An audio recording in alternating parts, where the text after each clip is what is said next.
왜? 그래 찍을 때마다 뭐 뭐 먹을 먹을 거야? 건데? 뭐 먹고 싶으신 게? 일단 저거 일단 번. 이거? 이거는 왠지 여기서 하는 건 맛있을 것 같아. 아니 이거. 그거 해줄게 그럼. 그러니까 여러분 이거 먹을까? 이거 먹을까? 이게 더 맛있어. 아 이거 먹을래. 그래 그럼. 여러분 어느 거 골라? 위에 있는 걸로 골라야 되지 않을까? 저희 둘은 이게 맛있어 보이는. 이거? 내가 꺼내줄게. 이걸 뒤에 이렇게. 아니야. 그냥 위에 있는 거 꺼내. 시간 빨라.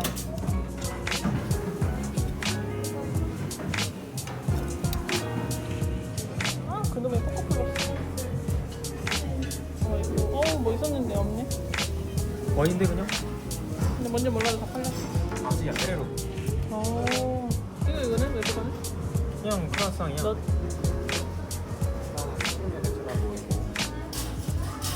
하나. 특이야 이거 깜짝 생긴 거. 근데 이건 마차고 이거는 그냥 블루베리. 마차로 할까? 이건 레드빈이야. 그래 그니까. 아니 이걸로. 레드빈 없는 걸로? 580인 줄 알았어. 맞아 그렇지. 그렇구나. 뭘로 할래 근데? 이거 하네. 이걸로? 이거 어느 거 이게? 이런 거? 굳이 그렇게 해야 되나? 그만 살까?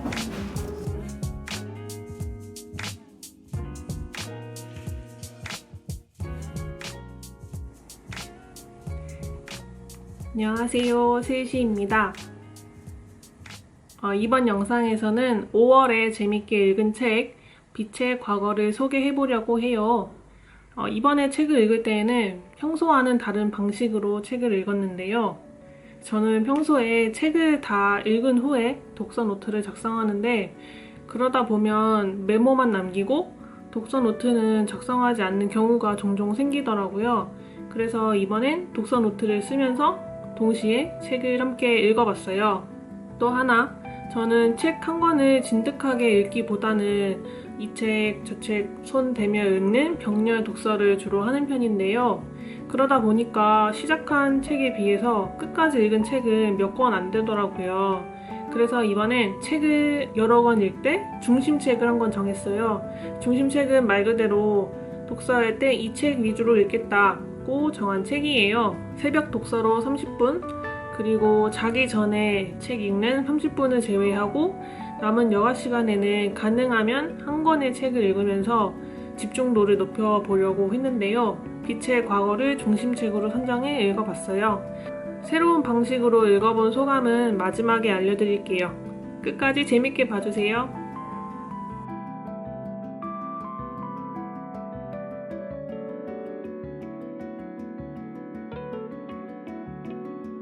여러분들은 좋아하는 소설의 첫 문장이 있나요?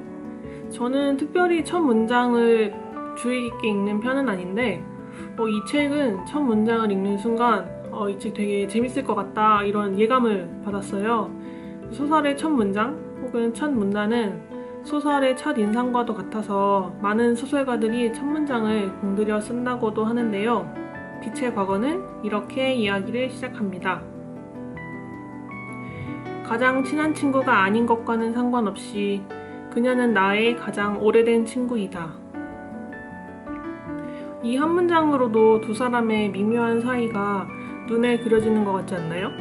가장 오래된 친구라고 하면 가장 친한 친구가 될 법도 한데 주인공은 그녀를 가장 친한 친구라고 표현하진 않아요. 두 사람은 어떤 이유로 그렇게 오래된 관계를 유지하고 있었을까요? 주인공의 표현에 따르면 친구인 그녀는 사람을 대할 때 미묘한 권력 관계를 만드는 습성이 있다고 해요. 인간관계에서 자신이 주인공이 되어야 하는 사람이 있다면 그 주변에는 반드시 주변 인물이 있겠죠. 주인공은 그녀의 주변 인물 중 한 명이 되어 친구 관계를 유지하는데 그 친구의 성격을 잘 알고 있으면서도 소심함과 자기 합리화의 조합인 어정쩡한 온건함을 가지고 그런 그녀의 태도를 받아들였다고 해요. 그런 미묘한 관계는 약 40년에 걸쳐서 지속되는데요. 제가 이 소설을 재미있게 읽었던 부분이 있어요. 굉장히 생생하고 사실적인 묘사, 섬세한 감정 표현, 그리고 어긋남. 이 소설은 2017년인 현재와 1977년인 과거를 오가며 이야기가 진행되는데요. 여기서 1977년은 두 사람이 처음으로 만난 해예요. 그래서 여기서 또 재밌는 게 자신의 가장 오래된 친구를 1977년 대학 기숙사에서 처음으로 만났다고 언급하는데요. 주인공이 대학교에 들어가면서 만나는 기숙사 인물들이 거의 10명에 달하는데 주인공이 주요하게 말하는 그녀, 가장 오래된 친구가 누구인지는 책의 중간에 이를 때까지 정확하게 나오지 않아요. 그래서 과연 이 사람이 말하는 그 친구가 누구일까 하는 추측을 하게 만드는 게 약간 추리소설을 읽는 분위기도 나서 되게 재밌더라고요. 이 소설을 관통하는 키워드는 다름, 그리고 섞임이라고 생각해요. 주인공이 1977년에 서울의 한 대학교에 입학하면서 기숙사 생활을 처음 시작하는데 그때의 미묘한 상황과 심리가 정말 선명하게 표현되어 있더라고요. 독재 정권을 벗어나지 못한 시절이고 고등학교에서는 단체 훈련, 군사 훈련을 하던 시기에 주인공이 갑자기 대학교에 들어가면서 얻게 된 자유를 되게 어리둥절하게 받아들이거든요. 모두가 똑같은 얼굴을 하고 똑같은 교복을 입고 다 비슷한 생각을 하고 같은 행동을 하도록 배우다가 갑자기 다른 지역, 다른 지점에서 다른 조건을 가진 사람들과 만나게 되는 거예요. 사투리를 쓰는 사람, 기숙사라는 되게 거대한 공동구역 안에서 자기만의 취향을 열심히 찾는 사람, 이런 사람들을 만나면서 주인공이 하는 생각들이 되게 인상적이었어요. 이를테면 이런 부분이 있는데, 취향을 갖는 일은 번거로움을 감수하는 개인 행동이란 점에서, 그리고 비용을 요구한다는 측면에서 꽤나 적극적인 행위였다. 그것은 이전까지 내가 알지 못했던 종류의 다름이기도 했다. 이제 스스로가 자신의 인생을 꾸려가야 하는 만큼 의식하든 안 하든 자기라는 존재가 다름의 형태로 드러나게 되어 있었다. 같은 생활 공간에서 그 다름은 더욱 두드러질 것이다. 그리고 그 개별적인 다름은 필연적으로 섞임으로 나아가게 되는데 거기에는 비극이라고 이름 붙일 만한 서투름과 욕망의 서사가 개입될 수밖에 없었다. 주인공은 남들에게 밝히고 싶지 않은 콤플렉스를 갖고 있었고 그 콤플렉스를 들키지 않으려고 굉장히 애를 쓰는데 그때의 심리도 되게 섬세하게 묘사가 돼 있어요. 저는 이 부분을 독서 노트에 적어봤는데요. 약점이 있는 사람은 세상을 감지하는 더듬이 하나를 더 가진다. 약점은 연약한 부분이다. 당연히 상처 입기 쉽다. 상처받는 부위가 예민해지고 거기에서 방어를 위한 촉수가 뻗어나오는 것이다. 그들은 자주 위축되고 두려움과 자괴감에 빠지지만 그런 태도를 되도록 감춰야 한다는 것 또한 알고 있다. 약점이 있다는 걸 공유하면 편해지긴 하지만 무시당하는 걸 감수해야 하기 때문이다. 어쩔 수 없이 약점은 삶의 결핍과 박탈을 관장한다.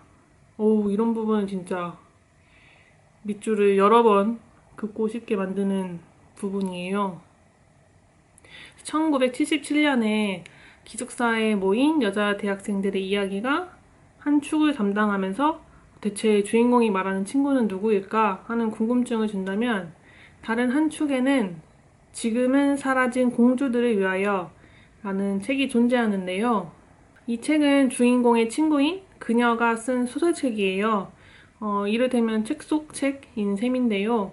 주인공은 친구와 오랜 친구였음에도 그녀의 책은 읽지 않은 상태였어요. 어느 날 친구의 낭독회에 참석했다가 그녀의 책을 엄마의 유품이라면서 가져온 어느 여성을 만난 뒤로 궁금증이 생겨서 그 책을 구입해서 읽게 됐는데 그 책을 읽으면서 굉장히 오랜 생각에 잠기게 돼요. 그녀의 자전적인 이야기가 반영된 소설엔 주인공과 함께했던 대학생활 이야기도 담겨 있는데 그 이야기가 주인공이 기억하고 있는 이야기와 굉장히 많이 달랐기 때문이에요.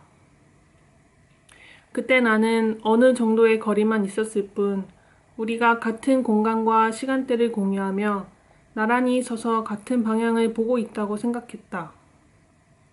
그러나 그녀가 본 나와 내가 본 그녀가 마치 자석의 두 극처럼 서로를 밀어내고 있었으므로 실제의 간격은 훨씬 더 벌어져 있었다. 이런 부분은 소설 예감은 틀리지 않는다를 떠올리기도 하는데요. 예감은 틀리지 않는다는 자신이 생각 없이 한 말이 어떻게 사람들에게 영향을 주는지, 또 같은 사건도 사람에 따라 어떻게 다르게 기억하고 있는지를 보여주고 있는데, 아주 비슷하게 전개되는 소설은 아니지만 기억이 언제나 완전하지 않다는 점에서 이 문장을 읽으니까 그 소설이 딱 생각이 나더라고요. 빛의 과거에서는 기숙사라는 공간 안에서 기숙사 생활, 축제, 미팅 같은 사건을 함께 하면서도 각각의 사람들이 그 일들을 어떻게 경험하고 추억하는지를 다르게 보여주고 있어요. 기억이라는 건 굉장히 주관적인 거잖아요. 내가 기억하고 있고 내가 사실이라고 알고 있던 부분이 어느 정도는 내 머릿속에서 주관적으로 편집되고 남들과 다르게 평가하기도 하죠. 그래서 학창시절에 같은 추억으로 이야기를 해도 모두가 다 똑같이 기억하지 않아서 누구 기억이 맞냐, 내 기억이 맞다, 네 기억이 맞다 이런 실랑이를 한 번씩은 하잖아요. 이 책에서는 그런 추억이 그냥 추억으로 머무는 게 아니라 소설이라는 형식으로 세상에 알려졌기 때문에 사람 간 기억의 간극이 더 극명하게 묘사되지 않았나 싶기도 해요. 이런 이야기들은 이 작가의 집요하고도 사실적인 묘사 덕분에 정말 진짜 있었던 일처럼 느껴지기도 하거든요. 여기에 등장하는 인물들, 같은 기숙사방 학생들, 옆방 친구들, 기숙사 사감, 미팅 상대, 이 사람들이 진짜 있었던 사람처럼 느껴지는 건 모두가 각자의 과거사를 갖고 있기 때문인 것 같아요. 작가가 한 인물에게만 서사를 부여하지 않고 기숙사에 같이 사는 주변 인물들에게도 나름의 서사를 다 부여하거든요. 그런 이야기들이 그 사람들을 진짜 있는 사람처럼 느끼게 만드는 것 같아요. 그건 역시 작가가 설명하는 각자의 다름이고 또 그 다름이 모이면서 만드는 섞임이라는 생각이 들었어요. 1970년대에 저는 한 번도 겪어본 적 없는 풍경이지만 정말로 이 시대에는 이랬을 것 같다 하는 느낌이 들더라고요. 그리고 실제로 이 소설 안에서는 1977년 그리고 2017년만 굉장히 길게 묘사되고 그 사이의 일들에 대해서는 그렇게 중요하게 짚고 넘어가지 않는 편인데 그 두 시기의 사건들이 굉장히 밀도 있게 묘사가 되어서 그런지 이야기가 엄청 촘촘하다는 느낌을 주고 그 이야기들이 정말 시간이 흐르면서 그런 결과를 낸 것 같은 느낌을 들게 만들거든요. 이 작가님의 섬세하고 되게 정확한 묘사 덕분에 정말 옮겨 적고 싶은 부분들이 많았어요. 아직 읽지 않은 분들이 있다면 꼭 한번 읽어보라고 추천하고 싶은 책이기도 합니다. 5월에는 특별히 소설을 많이 읽었는데 읽은 소설들 하나하나 다 너무 재밌게 읽어서 그 책들 덕분에 정말 즐거운 한 달을 보냈어요. 제가 이전과는 다른 방식으로 책을 읽어봤는데 책을 읽으면서 독서 노트를 써보니까 내가 왜 이 부분을 적고자 했는지 어떤 부분이 왜 좋았는지 이런 이야기들이 더 선명하게 생각날 때 글을 쓰다 보니까 더 재밌고 쓰는데 더 집중도 잘 되더라고요.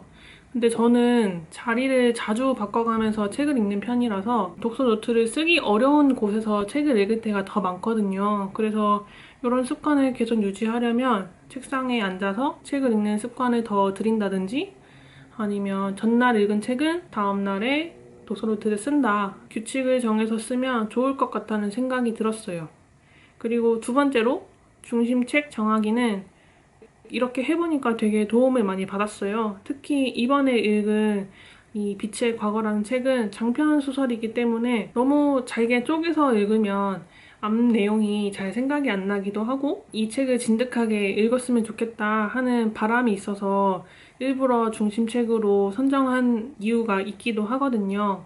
그래서 너무 여러 권을 섞으면 다른 책하고의 감상이 섞일까봐 그러지 않았으면 좋겠다 하는 그런 바람 때문에. 그래서 평소 같았으면 옮겨 다닐 때마다 이 책 조금, 저 책 조금 이렇게 다른 책을 계속 읽었을 텐데, 이번에는 한 책을 중심으로 읽자라는 생각을 가지고 있었기 때문인지 시간이 날 때 다른 책보다 이 빛의 과거를 좀 더 붙들고 있으면서 책을 읽었는데, 그 방법 덕분인지 책에 더 집중해서 읽을 수 있었어요. 그래서 소설의 경우 하루에 몇 시간을 읽겠다 이거보다는 얼마만큼 읽겠다를 정해두는 게 개인적으로는 더 괜찮았거든요. 예를 들어서 하루에 한 챕터씩 읽으면 장편 소설이어도 챕터 안에서는 내용이 어느 정도는 완결이 되기 때문에 책을 끊어 읽어도 계속 부드럽게 이어 읽을 수 있어요. 그래서 저는 앞으로도 한 주에 한 권씩 읽고 싶은 중심책을 정해 읽고, 그리고 아침 저녁에 짬짬이 나는 시간이나 기차 타고 뭐 왔다 갔다 하는 시간에는 조금씩 읽은 그런 책들을 계속 읽으면서 끝내보려고 해요. 이렇게 해서 오늘은 빛의 과거 책을 소개해봤고요. 책을 읽은 분들, 또 읽지 않은 분들도 책과 영상과 관련된 소감 자유롭게 적어주시면 제가 또 재밌게 읽고 댓글 남기겠습니다. 오늘 영상은 여기까지고요. 다음번에는 또 다른 책 이야기로 돌아올게요. 감사합니다.